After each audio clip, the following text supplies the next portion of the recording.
what's going on in paradise now? Well, you have found the right YouTube channel for all that information. Hey everyone, it's Sandie, Paradise, California, and we are the fastest growing town for the last 3 years in the US.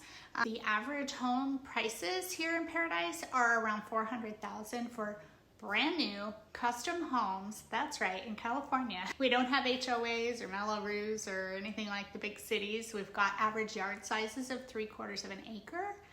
We have tons of community events. The oldest harvest festival in California happens every year, Johnny Appleseed Days. We've got Gold Nugget Days. There's just tons of community stuff that happens. The schools are really awesome. They've put a lot of money into upgrading all the schools. Paradise is a great town.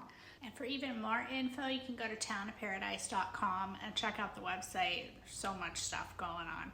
Have an awesome day. Reach out. I'm here to help you if you're looking to relocate to Paradise.